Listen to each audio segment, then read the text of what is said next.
I can't say what my children or our children will say about us after they have reached their adult age, but I'm sure they will label us as somewhat of a distant population. Before social media, there was a generation of television, and I think I can speak about that and offer my perspective of what this generation of boomers has left in our psyche.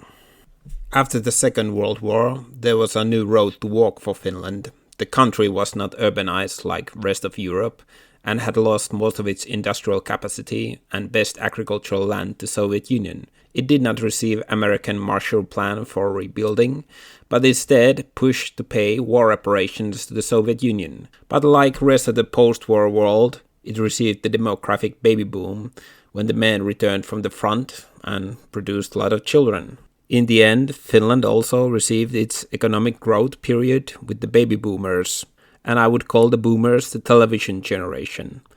That was their life goal, to watch as much of television as they can and leave this fine institution of television for their children, who of course betrayed them and chose computer and phone screens to stare at when they reached their adulthood.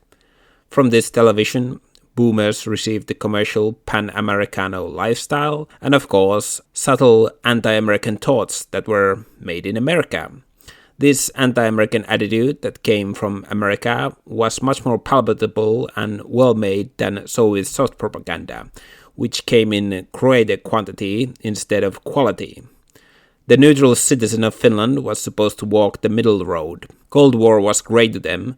There was no right choices to be made, except to be passive. And TV promotes passivity. Being passive was an easy choice to make. I would say the biggest lesson boomers learned from their veteran fathers was not to talk.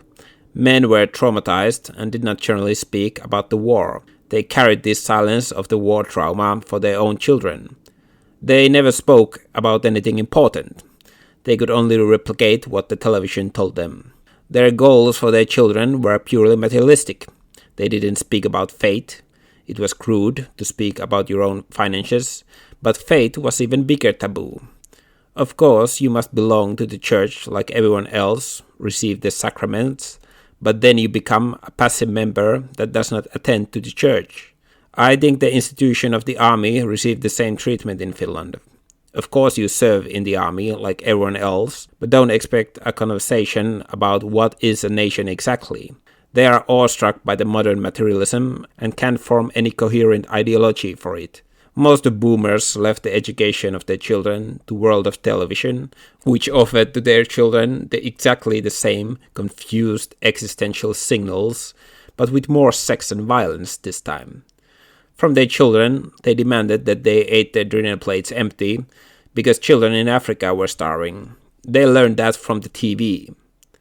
Boomers also received a deadly dose of soft Soviet propaganda and saw its demise, which confused them even more.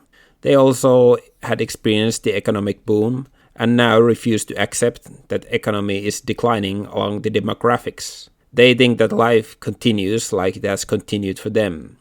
They do not understand that they have hollowed out the institutions and left their children to walk alone in the uncertain future.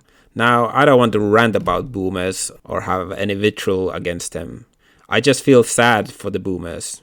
When I see the boomers in the hospital beds and hearing the news that their life is going to end, I feel the enormous amount of doubt that they are holding.